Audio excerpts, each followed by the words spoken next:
Oh, you can sit up there too. Right there. Oh, thank you. Wanna go up and sit?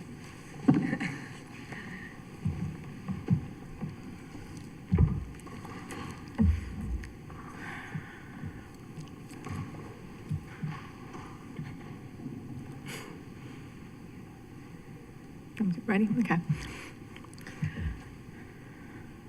Good morning, Chairperson McCray, Honorable Committee, and esteemed guests. My name is Isabel Mercedes Cumming, and I am the Inspector General of Baltimore City. I oversee a team of 15 investigators and 3 people in the Ethics Department. The Office of the Inspector General is firm in its commitment into investigating allegations of waste, fraud, and financial abuse that has been perpetrated by employees, elected officials, or contractors on Baltimore City. This includes violations of criminal law, civil statutes, regulations, ethical laws, and standards of conduct. The OIG investigates and then provides a comprehensive factual report to agency heads or to the citizens when I'm allowed by law. Today, I am joined by my deputy, Matthew Neal, the ethics director, Chris Amberger, and Assistant Inspector General of Administration, Ivan Quinones. Now, the OIG is different from other agencies in our city in that we do not report to the mayor. Following an overwhelming 88% mandate by the public in November of 22, the OIG has a citizens-based advisory board to select the Inspector General, advise the office, and to help fight for our budget. Today, we are honored to have 2 esteemed leaders of this board present. The distinguished chairperson, Gail Guilford, a former Ladinsky Award recipient, and the accomplished CPA attorney, Jim Godey. Now, highlights from fiscal year 25 include numerous investigative reports that the OIG completed, which included 6 reports into the Department of Public Works, including the water situation, the work conditions, the health insurance, the false reporting, the culture, and an investigation into the death of worker Ron Silver II. Also included this year was Monzi Safe Streets, Park and Recs, grant funding, Department of Transportation, and numerous agencies, including the Baltimore City Police Department, the Sheriff's Department, and the Fire Department. These reports and management alerts can be read online. Now, whistleblower rights in the ethics program continue to impact the Office of the Inspector General. There were 3 confidential whistleblower investigations by the OIG this year. In ethics, the achievements include advising numerous elected officials, including many here, of the different laws that exist in our ethics code, receiving over 3,000 financial disclosure forms, investigating 11 ethical complaints, fining numerous lobbyists who failed to file reports, and answering over 1,000 documented help desk requests for just this year. Now, the OIG currently has 3 performance measures. The first is effectiveness, which is the number of criminal, civil, or administrative actions. For fiscal year 24, the OIG completed 137 actionable items with a goal of 100. For fiscal year 25, the OIG has already completed 131 with 4 weeks left in this fiscal year. Now, the number of complaints that the OIG has received for fiscal year 25 has exceeded last year, with over 800 complaints with 4 weeks still left to go. So the OIG is successful because it is the people's watchdog, and the tips given to our office by the citizens are the basis for our investigations. The next metric is outcome, which is known as identifiable savings or waste, the amount of money wasted or saved as a result of an investigation. For fiscal year 24, the OIG identified over 17 million of monies that fall into this category as a direct result of OIG investigations. For the first 3 quarters of fiscal year 25, we have identified $10,675,671. The OIG hopes that in identifying waste and savings, it encourages better fiscal management through new legislation, where we become partners with you, and updated policies and procedures, where, again, we thank you for all the efforts that you have made when you do receive our reports and the items you have done, such as having the hearing for the Department of Public Works. Now, during each of the investigations, any fiscal issues identified fall into either the category of waste or savings. This metric is contingent upon the cases the OIG receives. And although the OIG has been successful in this metric, it should not be considered the most important. For example, had the finding of lack of heat training or poor working conditions in DPW been heeded quicker, perhaps a life could have been saved. Another example is the fact that ethics investigations usually do not have a dollar amount or value, but everyone sitting here knows the value of an effective ethical program and ethical workers, and that is immeasurable. And that is the foundation of good government. For this year, as in every year, that I have served as the Inspector General, the OIG team has met and surpassed the target of identifiable savings and waste. Finally, it's the output metric, or the number of outreach activities that the OIG is committed to increasing awareness as to who we are, what we do. Awareness greatly impacts the number of complaints. The OIG greets all new employees virtually every month, and soon we'll be doing again in person, which I enjoy immensely. And that sets a foundation to work with integrity and ethics. And I do stress the importance of reporting fraud, waste, and abuse.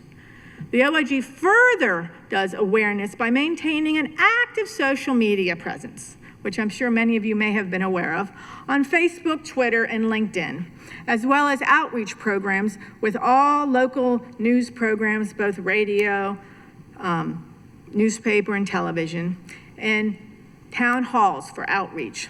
This year, the OIG has logged over 70 outreach activities. But we are all here for the budget. The OIG's budget is 95% dedicated to salaries and personnel costs, with the OIG holding with 18 funded positions now for over 3 years. The OIG has no vacancies and has not had a vacancy for over a year now, with our last posting being in May of 24. The challenge for the OIG is being able to address all the new investigations in a timely manner with qualified investigators. Each one of my hardworking agents carry between 3 and 5 active cases. The office currently has 33 active investigations, but what scares me the most is the office currently has 23 pending investigations. Now, these are not possible investigations. These are vetted, viable investigations that we cannot get to. For the 3rd year in a row now, the OIG has also saved money by utilizing our own employees to do all of our outreach materials, such as our annual report, the Ethics Board's annual report, as well as our training and our presentations. We asked for 2 enhancements. First, BBMR approved the $50,000 ethics annual maintenance fee for our new ethics platform, which has not yet been finished. But they did approve $50,000 for that. And this will streamline the process for over 3,000 city employees, including everybody sitting here, who is now required to complete the financial disclosure forms and lobbying registrations. Now, it should be noted that the ethics has received its own service number starting this year, which was requested by our advisory board and by this group as well. But the real issue and the most important matter that I bring before this honorable group is the staffing issue. In the original enhancement request, the OIG asked for 2 additional positions. And the Citizens Independent Advisory Board approved the 2 staff members based on what they do, which is review my office. And they based that on the number of cases we have when they met with us in December. And the Citizens Board unanimously approved that budget to provide sufficient funding to meet the duties of the office. BBMR then cut those new positions. The OIG was told that there was no approval for any new positions. However, that was later changed to just a few select groups. However, the OIG has learned that indeed in this new budget, there are actually 271 new positions added to the budget. As the Inspector General, I am asking for one position, which is less than 0.001 of this $4 billion budget, to help ensure oversight to the public and to you. The citizens granted this esteemed body the ability to move monies in the budget, and I am asking you to do just that. As I am in my 8th year as the Inspector General, lessons I have learned are real. Back in 2013, there were agents assigned to departments. For instance, we had people assigned just to DPW, people assigned just to the various departments. However, at that time, the office only was getting 70 complaints a year. It didn't work. For the last 4 years, we've gotten over 800 complaints a year. With that number of complaints, it's changed the expectations of what is demanded on my office. The OIG realized that having an agent that could focus on the specialized issues of the Department of Public Works and the Department of Transportation would be an invaluable asset to the citizens of Baltimore. Now, this office has proven over and over again the worth of having a strong, independent watchdog for our city. We have remained fiscally prudent over the years, never once going over our budget. The number of my staff has remained constant for the last 3 years, but our results and our findings have only increased. Over the past 8 years, the OIG has learned the important lesson of trust. It takes time for employees to believe in an agency and for an agency to understand the workings of the larger, more complicated departments. Having an agent to be able to focus on the 2 largest departments would help ensure another situation doesn't happen like the conditions that existed in plain sight in the Department of Public Works. Again, I said it at the hearing, I will say it again now. I blame myself, I blame all of us, because my office did an investigation in 2019. Many of the findings in the Department of Public Works were brought out then. We didn't follow up. We all didn't follow up, and it got worse. And we cannot let that happen again. The citizens of Baltimore and those hard workers do not deserve that. Having the OIG, as a result, is asking the elected council to add just one special agent position to the staff at a total cost of $113,921. The position is a $75,000 one. The remainder of the monies are benefits. The OIG is well aware that this city has financial constraints. However, this office helps find and has proven finding fiscal waste and reviews processes to make things more efficient. Transparency, accountability, and ethics are pillars of good government. And we hope this honorable body will join with our citizen-based advisory board to support this important request of one new position. The Office of the Inspector General costs the city about $2.7 million. This year, we had a return of over $10 million. We handle investigations and ethics impacting every citizen in Baltimore. We are 0.001% of the budget. Please help us do our job by giving us the one person we are asking for. We are the people's watchdog. Have any questions for my office or for me? Thank you for your presentation, Inspector Cumming. We're going to start with Vice President Middleton. Okay. Thank you, Madam Chair. Thank you, Inspector, for your office and dedication and work. And I just want to say, too, that, you referenced being a watchdog several times. And just as a reminder that this is our time where the council is also considered a watchdog in going over processes and information with all agencies, including yours, and fiscal responsibilities and so on. And I also want to mention, you know, you say a lot too that we are all responsible, and I agree with that to a sense, but part of, you know, I have a personal heart in things that have happened as DPW as an example.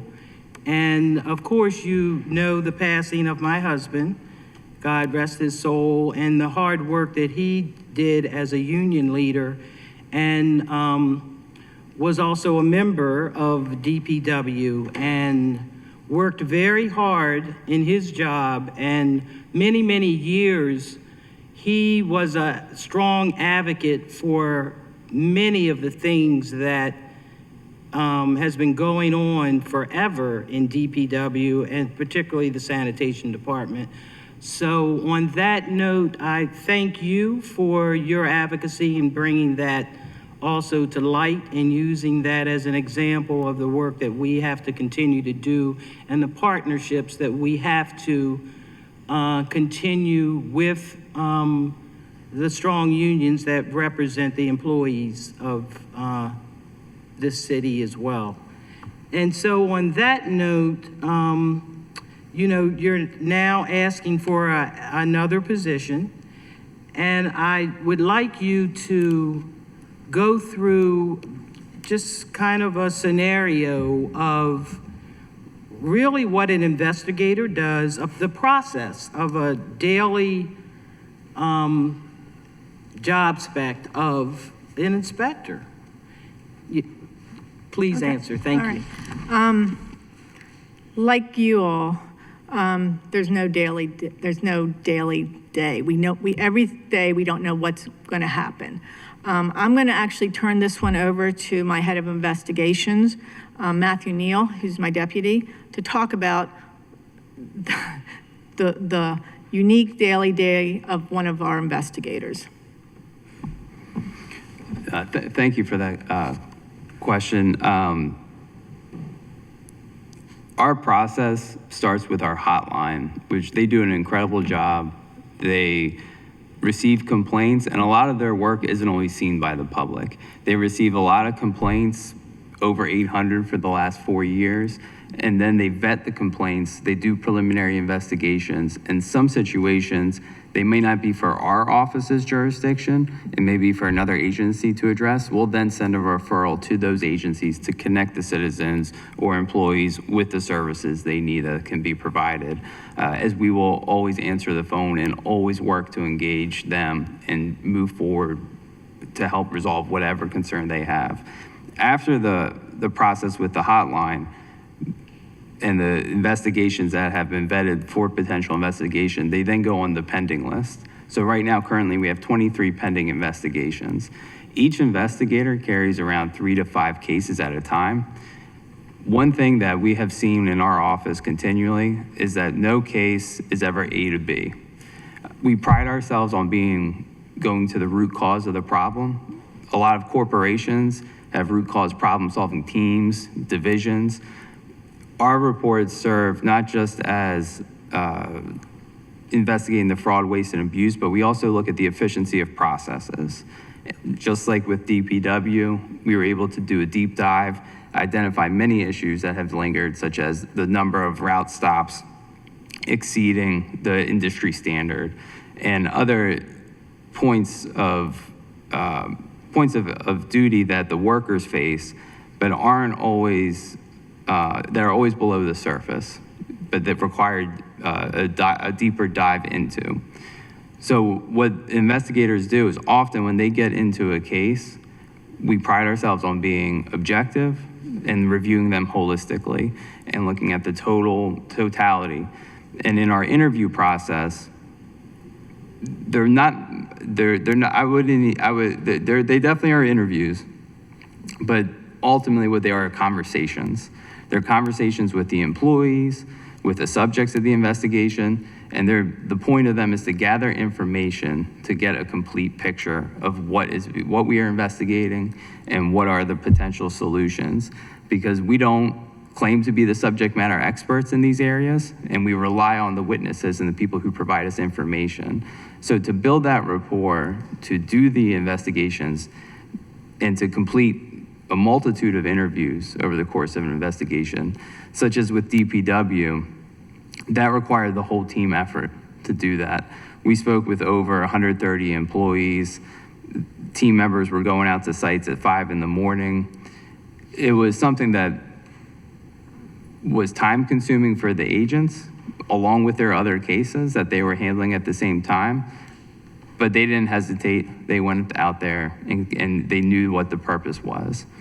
So for the investigators, they're reviewing them holistically. They're looking at the potential solutions to issues. They're also reviewing policy. They're also consulting with other subject matter experts, such as employees in the law department. As like I said, we want to gain a full understanding of everything. So that way, ultimately, when our reports are done, they don't just go out to the public, but they go out to the action holders at the agencies, where they can then use that information to then make the best course of decisions that they need to make for their agencies. As we are information gatherers, and in doing so, our goal is to make the city better as a whole. Thank you for that. We have several things in common as council members. I'll stop there, Madam Chair, so other council members can talk. Councilman Gray? Thank you, Madam Chair. First, I just want to say thank you for all the work that you guys have done all across city government, from, you know, the big names to the small people, just trying to make sure that everyone is in accordance to what you're supposed to do ethically. And so we also appreciate the thorough reports that you guys send out. I'm often like, but I wanted to know if you track complaints by agency or offices, and then do you regularly review them? And I ask because while not every single complaint is substantiated, we know that sometimes that data can paint a bigger picture of trends within an agency and office. And if you do, are there any conversations that you guys are having with said agency and office, or is it more of an internal review that's monitored? That's a great question. What we do is every single, all the 800 complaints we get, they are all logged in. There is a write-up for each and every one of them. So we can go, I could give you the numbers of how many go through which department. Many times, people will call our office because of the awareness of the office, but it's something that the department can fix. They're just not aware of it. So in that area, that's where we send the referrals. And kudos to the many departments throughout Baltimore City. They are responsive, they get back to us. You know, we try always to try to fix or to try to make a situation so that people understand what happened. Many times, especially I will say 2 or 3 years ago when we had a lot of problems with the SNAP fraud, which was we were getting tons of complaints about fraud with the cards for food. And we ended up, it wasn't our jurisdiction, but it didn't matter. We still worked with the legislature to actually change the way that was done. So if it's not our jurisdiction, I always tell everybody in my office that we work for the people, so we have to tell them where to go. We have to tell them who has the jurisdiction. It's not enough to just say, it's not my jurisdiction. So we try very hard to tell people where to go. And we do carefully track all of that. I think last year it was included in our annual report which departments had the most complaints. But if not, I will include it next year because I think that's a good point. You know, sometimes when you're in the weeds, you just kind of used to everything. But you know, information is is so powerful in trying to get that out to the action holders, which is you. I mean, people always say, the one thing I think is like Councilwoman Middleton said, we have a lot in common, but probably what's most in common with our office is we all had a deep love of Baltimore City. And that is especially true in my office because, we haven't had turnover. You've been listening to other people with vacancies. I mean, my team is one of the hardest working teams in this city. And, I'm only effective because of them. I mean, you heard Deputy Neal. I mean, this group cares. And I think as time has gone on, the city realizes that. So I think, working together, I mean, you, all of us, you made a difference in the Department of Public Works. That's something, and I am grateful for that. And I'm also grateful for the people that are brave enough, that the men of DPW, that came and told you their stories.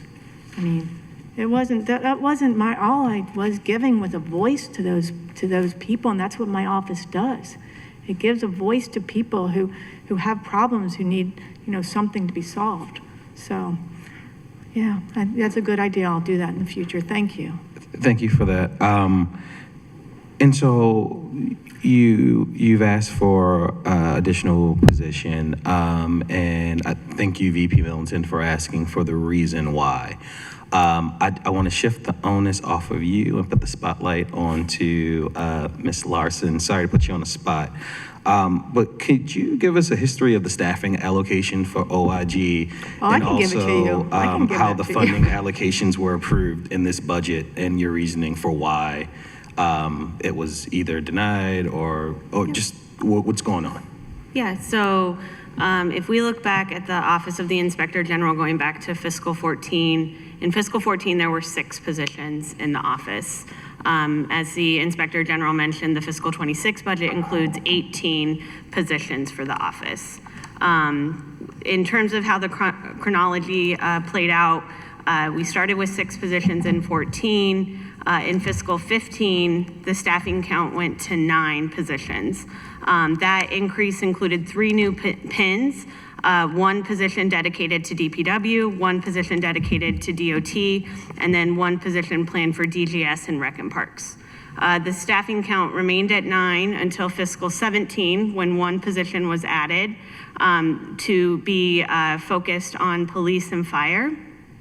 The position count stayed at 10 until fiscal 20, when it was increased to 13.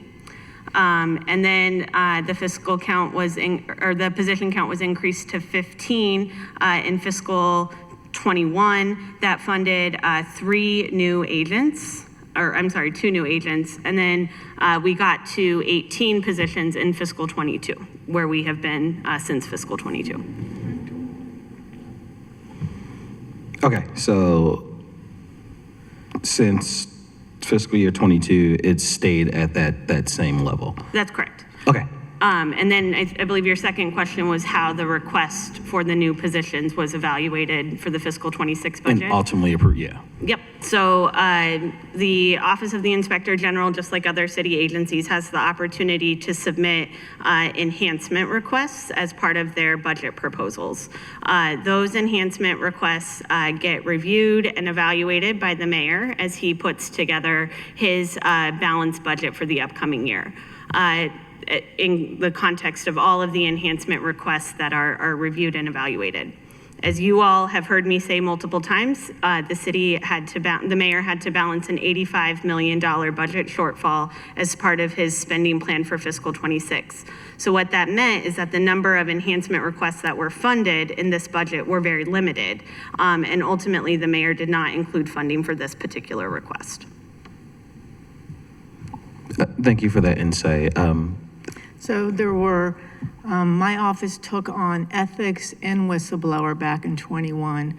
I became the Inspector General in 2018. When I became the Inspector General, there was at that time $240,000 of savings in waste, and there were 70 hotline complaints.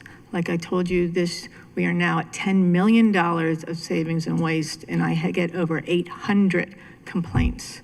The amount of increase in the staff has not been the same level as other agencies, especially when you think there's been 271 positions added and 14 positions alone added this year in the mayor's office.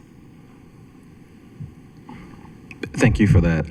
Appreciate the insight from both of you. It just goes a long way for me to understanding exactly what's going on, what you're asking for, as opposed to, the financial climate that we're undertaking and will have to undertake in the future. So I do appreciate those, both answers. And with that, I'll take back my time. Thank you, Madam Chair. Council President Cohen. Thank you, Madam Chair. Inspector General, it's good to see you. Thank you for your work. Want to appreciate especially your advocacy and thoughtfulness around our sanitation department and the Department of Public Works. That has been a driving issue for this city council, both the safety and the compensation and the overall health of the women and men that work in sanitation. And I know that when myself and several members, some of which are here today, got on the back of the truck and went and did a shift with the sanitation workers, we saw with our very own eyes the extremely difficult physical and frankly mental health challenges that our workers face. We saw the pain and the toil. We talked 2 nights ago to Director Zaid about concerns with, even when we were out there not being goggles for the workers as trash was spraying back up on them. But I just want to appreciate that your advocacy, your multiple reports, of course, after the death of Mr. Silver, but even way before that, really effectively put a spotlight on this issue, and frankly, for a workforce that too often gets ignored, and just for you to know, and to the administration, that the council is going to continue to push to make sure our sanitation department is safe and that they are taken care of and that they get the compensation that they deserve. I want to ask just briefly about one of the other issues that your office has really shown a lot of leadership on is making sure the ethics code is up to snuff. We know we're at a time where trust in public institutions is really damaged.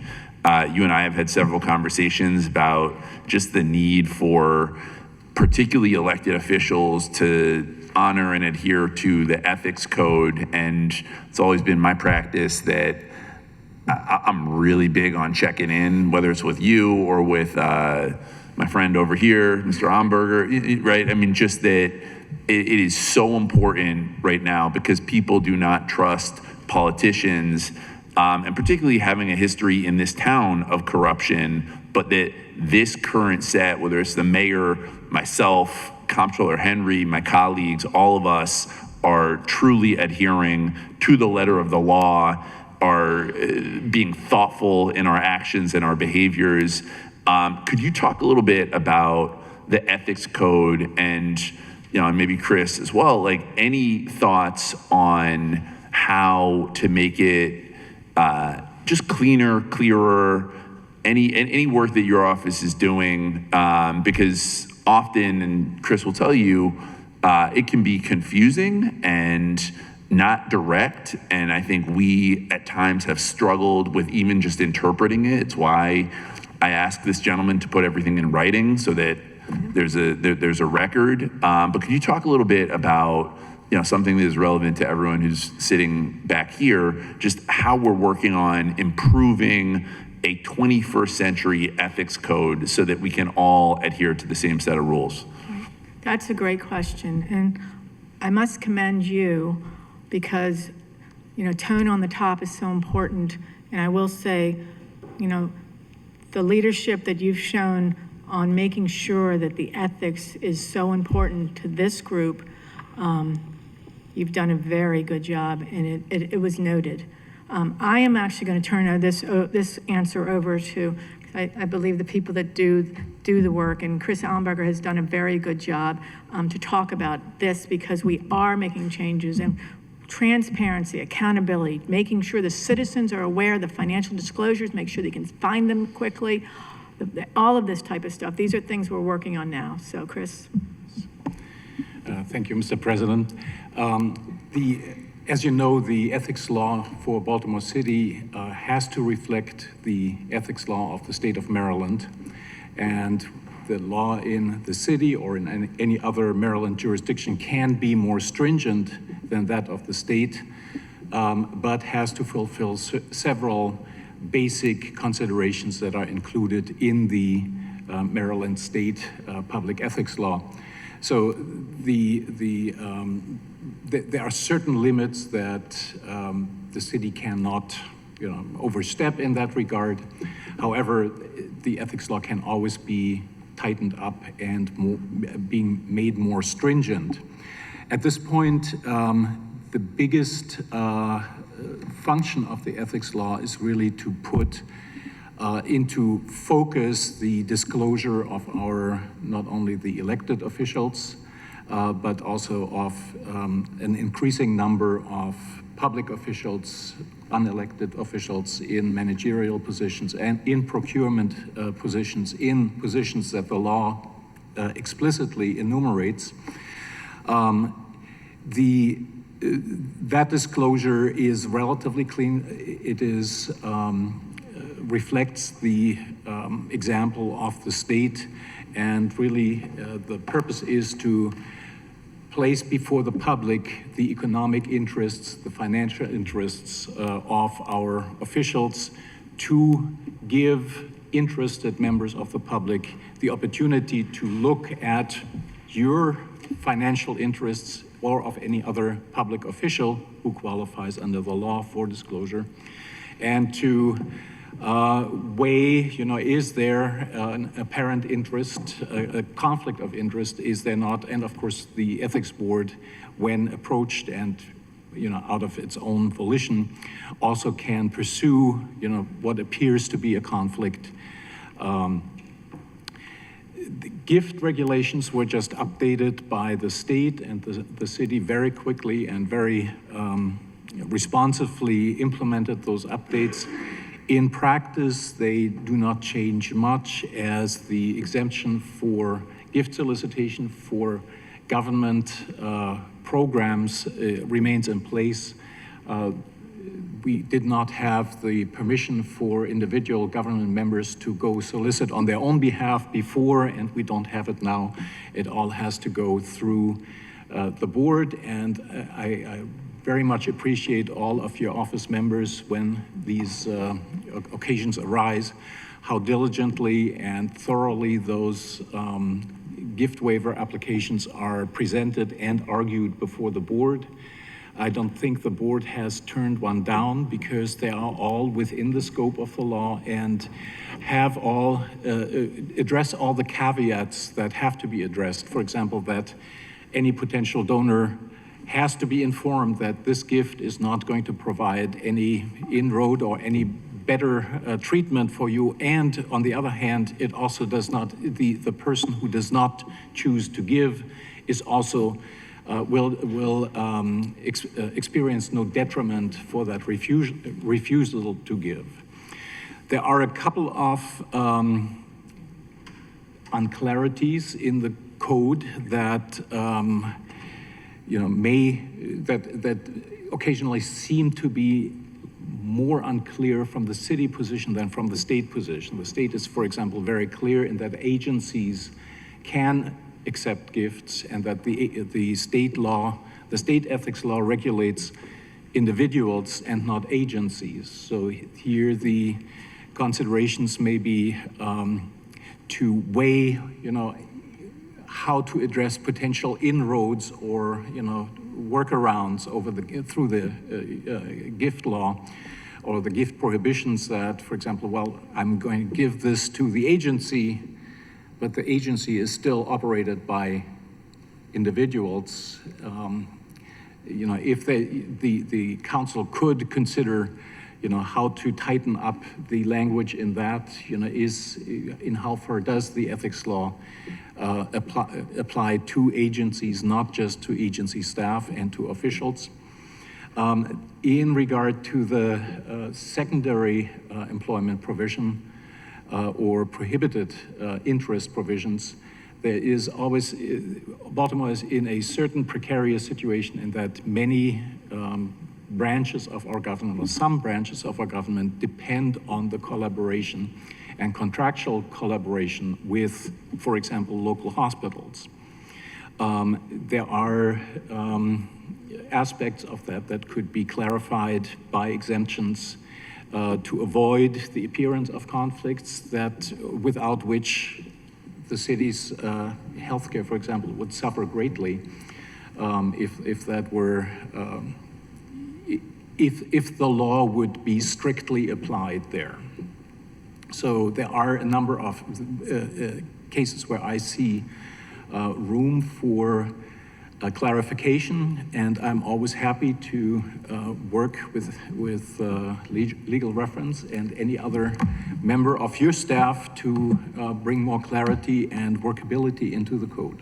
Chris, here's what I'm going to ask for, which is in the next 6 weeks, I would appreciate if you could send me a written response on where are those unclarities and a roadmap or path to clearing them up. Because it is my goal, and I know it is Madam IG's goal, to have very clear rules of the road. I know this is something that I talk to my colleagues about a lot.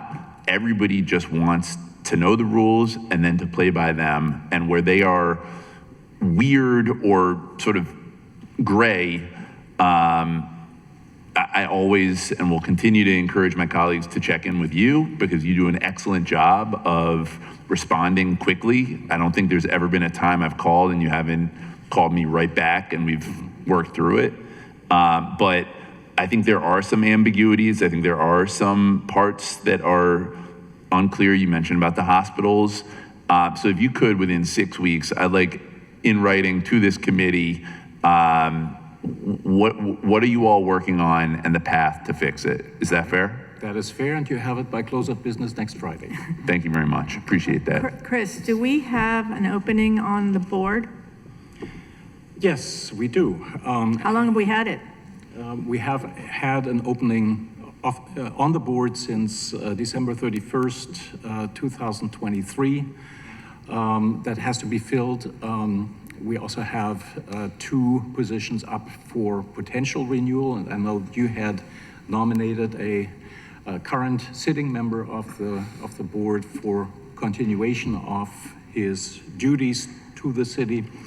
I have received notifications from the mayor's office, but again, we have been without a 5th member on the board for a year and 6 months almost, and we do have a quorum of at least 3 people, and with 4, it is always a little more tight than with 5 to reach that quorum. So the missing member, is that a mayor's nominee? Is that That is a mayor's nominee, and it has to be a member of or it has to be a person that is not a member of a governing party. Independent or a Republican? Tyler, when can we get that nomination to Inspector General and to Mr. Homburger? We're working on it. Can I get a date by which you'll submit that? It'd be hard to do that, Mr. Chair. Mr. President, there's a vetting process for members of boards and commissions that we go through. And then separately, as the Inspector General and Mr. Hamburger mentioned, this person has to be from the non-majority party, which has been particularly difficult to fill. That's a pretty hard one in Baltimore City, but we're working on it. We have a couple candidates under consideration right now, and I'm hopeful Chris, that how we'll long be did you filling say it. it's been open till? It's been open since? It's 18 months. 18 months. 18 months is a 17. very, very long time. I'm sure we can find one person or two people maybe that fit this, right? It could be, my colleague just said, could be a Green Party person, could be a Republican, could Yeah, be. we understand that, Mr. President, and as I said, we're going to make the appointment as soon as we can. All right, so I'm gonna make a committee request that within, what's today? Today's, what are we gonna know, Dad? We're on Friday? Okay, the 30th. I would like to, within, when, and these hearings end next Thursday? Wednesday is the last day. Okay, by Thursday of next week, close of business, I would like an update on where we are in the process of nominating someone to the ethics board so that they can get their 5 members. Mr. President, we have a process. Like, that is the I mayor's understand. duty to appoint people to boards and commissions. I can't commit to you that I'll have an update on where we are by, what is this next Thursday coming up? How many more months? I mean, it's been 18 months. How many months do you feel like you need to fill a vacant slot on this board? Yeah. We will provide you with an overdate of the process we've taken to find a nominee for this seat. Thank you. By Thursday of next week? I can follow up with you. I'll follow up with you. By Thursday of next week. I'm not going to commit, Mr. President, to a date on the follow-up. I said I'll look at the progress and where we've been and what we've done, and then I'll provide that to you. Maybe we can do it by Thursday.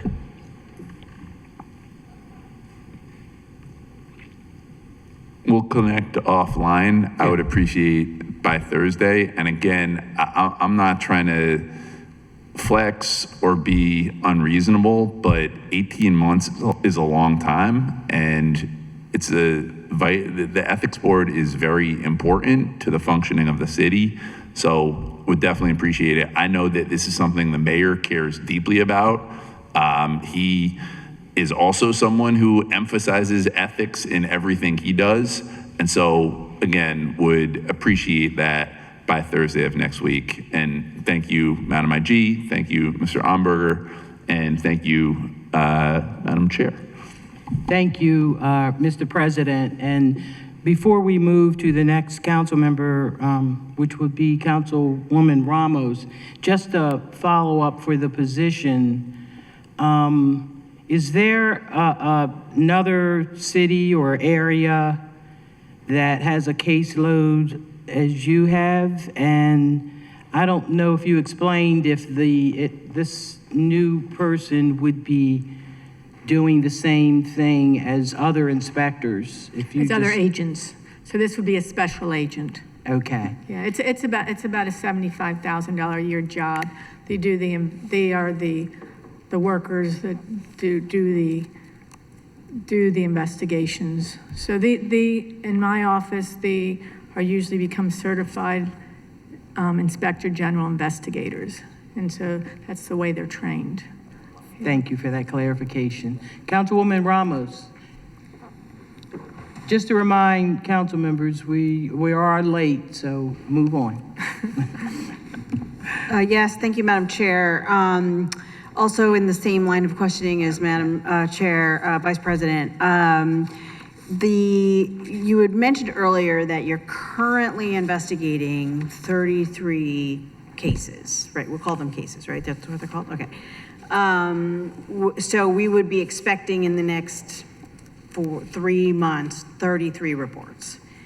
Is that right? Or it may not warrant a report. You're still investigating them, right? Yes, many times in the office, we get, and that's why I'm very notorious for saying I neither confirm nor deny we're doing an investigation, because I never want my office weaponized. I never want someone to be able to say, oh, the Office of the Inspector General is investigating an elected official, and have me confirm that we're doing that investigation, because many of our investigations do not result in a report. Okay. We find out, in fact, that what the person was accused of didn't happen. So we don't want that to be this office. So we are very careful.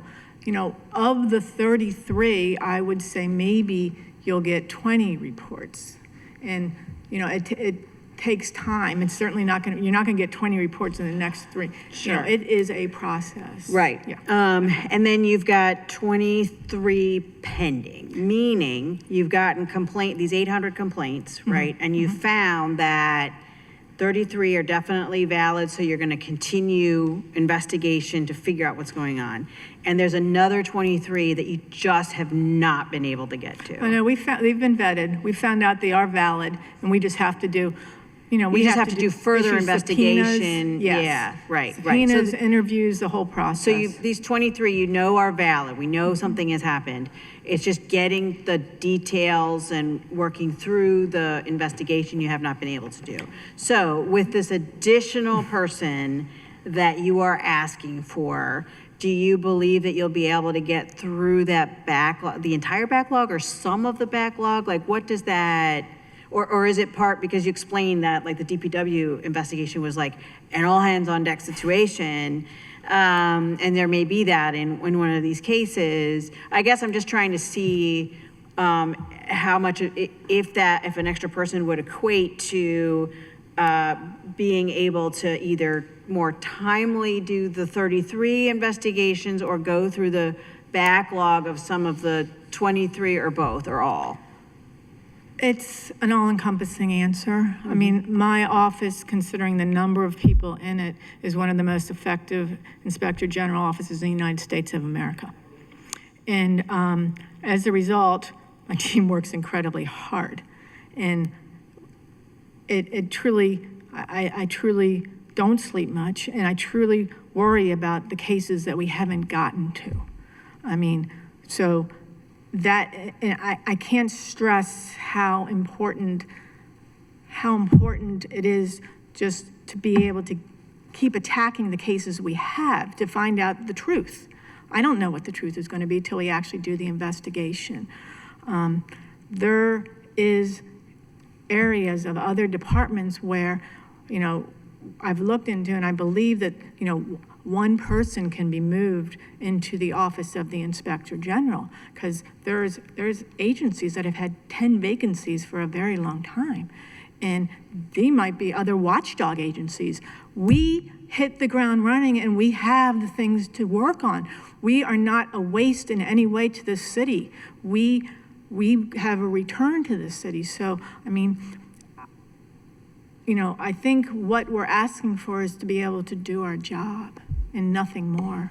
Yeah, no, I definitely understand. I was just trying to understand where this person, gets hired July 1 and what they'll start doing. Oh, they'll hit the ground running. And everybody start does in on my the- office.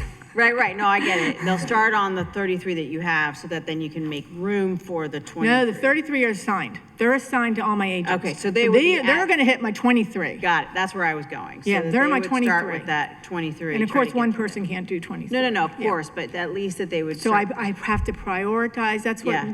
we do. We prioritize. And I Right. mean, there's been many times where I'm out there investigating too. I mean, there aren't a lot of agency heads that are actually throwing themselves into these cases as well, but we do, Yeah, no, we definitely understand and see that. I mean, the care that was taken with the DPW, and really every case that you do. I mean, you want to make sure you're getting to the actual truth and not necessarily, Right. So it's very important to take a lot of time on it. It's people's And so, reputations, yeah. which is so important. And Right. I don't want ever, that's why we're really careful. We don't confirm, we don't deny, we don't talk about them. We don't talk about things till it's released, and then we do. Right. Because then it's our job to let the public know what's happening. Right. Okay, thanks very much. I was just trying to get to where we Yeah, were on I the appreciate backlog. that. Thank you, Yeah. thanks. Thank you, Madam Chair. Councilmember Jones. Thank you, Madam Chair. Madam IG, I first just want to thank you for your dedication to the city and to the work that you do. And also just state that oversight is, necessary when it comes to good government. So we appreciate what you do. My question, could you please clarify your office's jurisdiction when it comes to oversight and investigations? The easiest way to describe it is if money from the city goes out to someone, I have jurisdiction. So it could be anything. So- If our tax money is going to pay something, it could be jurisdiction. If it's the employees are involved with something, it could be our jurisdiction. So even if the employees are involved? For instance, I know you're very involved with the union. So with the union, for instance, if the question whether I had jurisdiction over that, when you're told by over 100 people that there's a problem that exists, then it's our job to lay out that situation and try to find an answer. So the fact that, they may have interpreted that I don't have jurisdiction of them, that was their interpretation. But the union members who came and spoke before this honorable group, they will beg to differ, because they told you, just like I did in my report, the stories of what happened and how, because all I am is a voice for others in some cases. So if I have to tell the story, then that is the job of the Inspector General, to lay out what happened.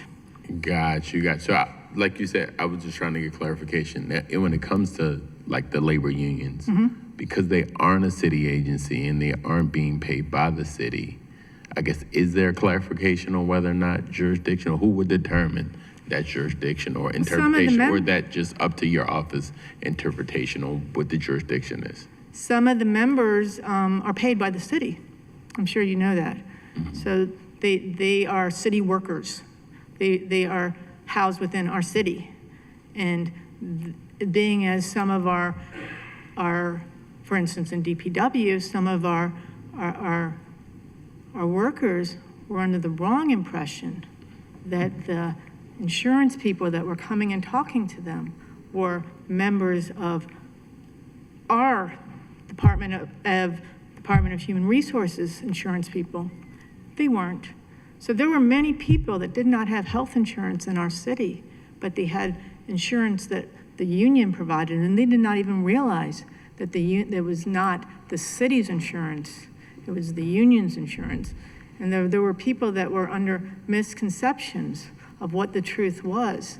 And that ended up resulting in the fact that for when Mr. Silver died, there were 3 people on that truck. 2 of them didn't have health insurance. 1 of them died. So, there's impacts from what our office does that impacts the jurisdiction that our office has. And I guess that would lead to my question, whether or not the health insurance issue and things is a separate union issue, or whether or not that's a city issue, and how do we find clarification on it to kind of get to the crust of it? Well, the city of Baltimore is the one that's providing the insurance. However, the workers weren't, the city of Baltimore at the time wasn't explaining the insurance policies correctly, nor giving the men the correct opportunity to sign up for the correct insurance. So our men thought they were getting Baltimore City insurance, but they weren't. They didn't have any insurance with Baltimore City. What they were getting was life insurance. So sometimes the story of what the truth is takes a while to get to. And while doing an investigation and while interviewing a lot of people, our job is to be the voice for the people. And then during that hearing, over and over and over again, the men had the bravery to come up and tell this honorable group what happened with them. So our office is sometimes the voice for those that can't be heard. Got you. No, and I greatly appreciate that. And you mentioned earlier that you work for the people. So even sometimes, as do you. Yeah, exactly. And as I do, so sometimes when things aren't necessarily your jurisdiction or your issue, because you work for the people, you're willing to fight for the people, and I respect that. But I would just wonder, is there a process to clarify what the jurisdiction of the office is? We did have jurisdiction over parts of that, and the parts that we didn't, we turned over to our federal agencies that have the jurisdiction to do the investigation that sometimes we can't. And I do that a lot. I work many times with the FBI, DEA, many different agencies. That's what law enforcement partnership is about, in order to have indeed a more effective and efficient government, which is what the city of Baltimore is trying to have. Is there a clear, just my question, is there a clear place we can go to figure out what the jurisdiction guidelines are of your office? Is it written out somewhere or somewhere we can look? It's in the code. Okay. So And we it's in the have code. jurisdiction over the employees, the elected officials, the contractors, pretty much any type of people that get money from the city. And I guess when that is in question, that's, I guess, why we have courts and judges and stuff for it. True. And I could have taken my subpoena to the court. However, had I done so, having been an attorney for almost 40 years. Anyway, I realized the time, the way that slows down the you do what you can to move quickly and move on to the next case, because we have so many. No, and I understand, and the part of the reason for that question is having a better understanding of what the office's jurisdiction is will give better justification for, the capacity you need to have when it comes to staffing. Yeah, So as we ask those questions and having that clarification will also help support your argument in additional staffing. That's right. One of the reasons, that. I appreciate that. Okay, all right. I guess my other question would be, what percentage of investigations would you say result in, like out of the 800, one of a report and even further of findings of fraud, waste, and abuse? 10. Okay, so 10 because some may have a report but doesn't result in fraud, waste, and abuse. So Many of them actually have referrals. We have over 100 referrals, of which I get reports back, of which many times, as you all get, letters from citizens, water bills. When one woman, we did a case for her water bill was over a couple $1,000.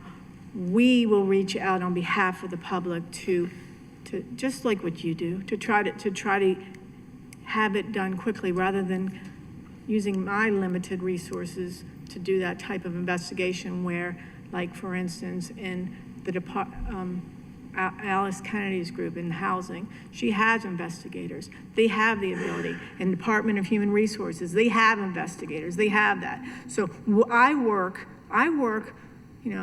and like I keep saying, in the end, our job is to make this government better. So I will reach out to many agencies within the city. My job is never personal in that I have to just go on to the next case, move on. So we have to, with this type of workload, we have to just keep moving forward. So we have to work with all the other agencies so that, and I would say it's really more like 150 to 200, constantly asking them, okay, we have this situation, we have this truck that hasn't been moved, all types of things. And those are the referrals, and those are the ones that all the different members of the agencies end up being very effective in actually getting the job done too. So I mean,